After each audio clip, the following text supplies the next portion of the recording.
সবাই আমরা এমপি ভাই। আপনি অনেক শালীনতা সৌজন্যতা বজায় রাখছেন এই দীর্ঘদিন। হ্যাঁ, আমরা সবাই রাখছি।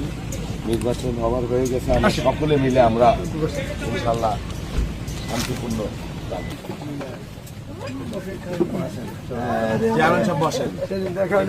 একজন ভদ্র মানুষ, কখনোই আপনি কোনো পরিবেশ নষ্ট আক্রমণাত্মক কিছু করেন না।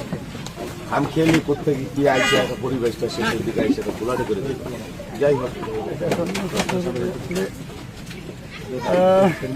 কথা বলেন আমাদের না বলা তো কি আর বলা যে তারপরে আমার আমি আপনি সেটা হলো যে আমরা জি বলেন। নির্বাচন তো ছিলাম আমরা একসাথে জি ছিলাম, এখন যাই হোক একটা আবার প্রতিদিন আমরা নিজেরা ভাই ভাই করছি। জি। এখন করার পরে নির্বাচনের মাঠে ভোট চাওয়া হয়েছে, আমাদের তেমন কোনো উল্লেখযোগ্য বা এমনি কোনো কিছুই ঘটে না, ওরকম। অপ্রীতিকর কোনো ঘটনা ঘটে না। আলহামদুলিল্লাহ আমরা সম্প্রীতির বন্ধনী ভাঙ্গা এই 17 বছর প্রদর্শনের আসনটা যেভাবে নির্বাচন হয়েছে, আসলে কি ঘটছে এখানে? কিছুই ঘটে না। না কিছু এইভাবে একটা জাতীয় সংসদ নির্বাচন হয় আমি ইতিপূর্বে দেখিনি। এইটাই ইনশাল্লাহ যেমন একটা রেকর্ড। যাই হোক আলহামদুলিল্লাহ ভালো হয়েছে।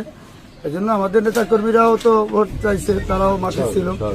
এই জন্য তাদের প্রতি যেন তারা ভালো। না না, আমার বক্তব্য পরিষ্কার। ব্যক্তিগতভাবে আগেও বলছি যে আমরা যারা নির্বাচন করছি সবাই ভালো মানুষ। সরার ভাই তো অসাধারণ, আলহামদুলিল্লাহ।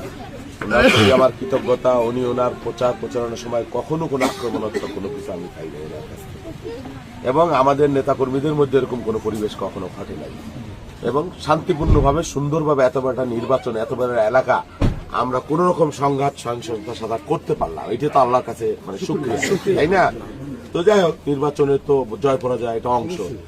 আমার বক্তব্য যে আমরা এখন থেকে আবার সবাই সুন্দরভাবে মিলেমিশে সুন্দরভাবে, সরার ভাই আছে, উনি বয়সেও আমার বড়, আমি ওনার পরামর্শ নিয়ে এই একসাথে আমরা চলবো। এই সবচেয়ে বড় কথা শান্তি রক্ষা করা, সম্প্রীতি রক্ষা করা, ভ্রাতৃত্ব রক্ষা করা, দল মত ধর্ম বর্ণ নির্বিশেষে।